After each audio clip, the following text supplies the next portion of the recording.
Soomaaliyeed ee ka soo qaybgalay xafladan aan ku maamuusayna ra'iisul wasaaraha Jamhuuriyadda Federaalka Soomaaliyeed Xamza Cabdi Barre iyo madaxweynihiisa Xasan Sheekh Maxamuud aad iyo aad ayaan u salaamayaa dhalinyarada Soomaaliyeed nabadoonnada ogaasyada dhammaan inta ka soo qaybgashay xafladan aad iyo aad u qiimaha badan inta waxaan rabaa inaan baaq ugu jeediyo madaxweynaha Jamhuuriyadda Federaalka Soomaaliya iyo ra'iisul wasaarihiisa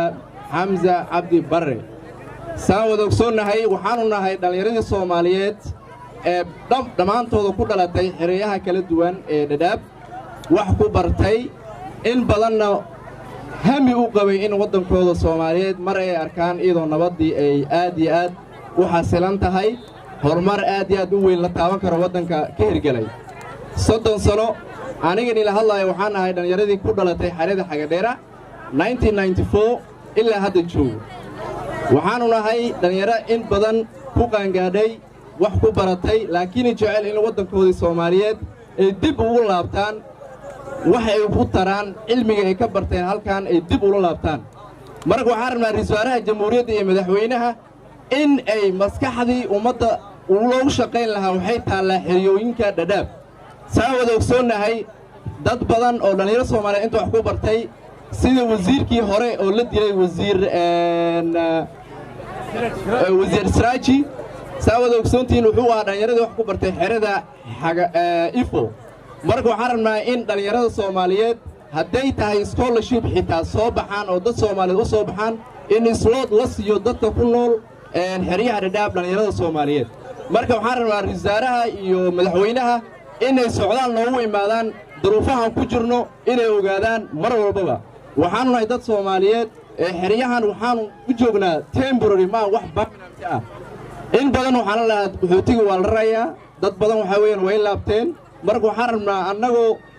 muxuu ahay diyaarsan haddaan laabanin xitaa in dawladdeena aynu og tahay marka waxaan rabnaa madaxweynaha iyo ra'iisul wasaaraha Jamhuuriyadda Federaalka Soomaaliyeed inay mar walba na og yihiin ay ogsan yihiin dad Soomaaliyeed inay ka maqan yihiin aysan noqon wax iga maqan ma lahan dawladdii ka horeysay waxyaalo la taaban karo way qabatay dad Soomaaliyeed xabsiga ku jiro dib baa loo soo celiyay annagu naftirkeena waxaanu nahay dad Soomaaliyeed oo waddan shisheeye joogo oo qaxooti ku ah marka waxaan rabnaa wax walba oo Soomaaliya oo horumar laga taabanayo in dadka qaxootiga joogo oo ka maqan naftirkooda in la siiyo sida waxbarashada dibadaha Turkiga China meelaha la siinayo in percentage la siiyo noolu soo dhiibo safaaraddeena ku taala Nairobi si ay muxuu dhalinyarada qaxootiga ku nool si hufan oo transparent ah imtixaan loo galo loo qaado dhalinyaradaas kumnaan kunba A iyo B iyo kulli haysto qaxootiga joogo wax bartay high school laakiin duruuf oo jaamacad ay ku dhigtaan laasan marka waxaan rabnaa ra'iisul wasaaraha iyo madaxweynahaba in ay waxbarashada dibadaha loo qaadayo dhalinyarada Soomaaliyeed qaybta qaxootiyada dunida ka jooga dad Soomaaliyeed inay siiyaan marka intaas aan ku soo gabagabeynaya aad iyo aad wadaniyad wajiyo ay ka muuqato lahaansho wajiyo ay ka muuqato shucuurta ay ku soo dhaweynayaan ra'iisul wasaaraha Soomaaliya mudane Xamza Cabdi Barre Cali iyo madaxweynaha Soomaaliya mudane Xasan Sheekh Maxamuud waxaan idin leeyahay dhammaantiin hambaliyo waad ku maasantiin sida quruxda badan ee aad noo soo ajiibteen oo soo qayb galeen xalfadan qiimaha badan ee aad ku maamuusaysaan madaxda Soomaaliya hadday noqon lahayd madaxweynaha Soomaaliya mudane Xasan Sheekh Maxamuud iyo ra'iisul wasaaraha Soomaaliya mudane Xamza Cabdi Barre Cali haddii aan idin sheego Xamza Cabdi Barre waa ra'iisul wasaaraha ugu horeeyay Soomaaliya ra'iisul wasaarihii 22aad ugu horeeyay ee Soomaaliya aan dalka gudihiisa waligiis meel looga bixin marka laga reebo jaamacadaha uu ka soo akhristay Malaysia dalka Asia gaar ahaan Malaysia waxa uu ka soo akhristay PhD waa 48 jir oo Soomaaliya aan meelna uga bixin runtii waxaan leenahay madaxweynaha Soomaaliya wuu asiibay wuxuu noo dooray ra'iisul wasaare aan isleenahay xaaladaha Soomaaliya ay ku jirto kala duwan waa uu ka samata bixin karaa waxaad ogtihiin dhammaantiin Soomaaliya inay tahay sida culug socod barad oo kale Soomaaliya waxay u baahan tahay socod baradka qof ka bixiyo Soomaaliya waxay u baahan tahay kheyraadkeeda qof uga faa'iideeyo Soomaaliya maanta uma baahno dib u dhac uma baahno burbur uma baahno kala geyn Soomaaliya maanta waxay u baahan tahay inay horay u socoto madaxweynaha wuxuu horay noogu sheegay inuu yahay qabyatire wuxuu yiri qabyaninkeeda dhameystiro madaxweyne waxaan ku leenahay ilaahay wuxuu fursad ku siiyay mar labaad inaad soo laabatid Soomaaliya 4 sano kale aad dib u hogaamisid runtii waa fursad uu ilaahay bixiyo qofna kuma siin ilaahay baa kursigaas ku siiyay ugu soo celiyay mar labaad inaad Soomaaliya hogaamisid sidaa hore noogu sheegtay waxaan kaa rajaynaynaa qabyadii inaad dhammaystirtay soomaaliya weli qabyay ku jirtaa dastuurku waa qabyo shacab ilaa haddeer shacabka soomaaliyeed lama gaarsiinin doorasho qof iyo cod ah muwaadin walba oo soomaali wuxuu xaq u leeyahay in codkiisa uu ku doorto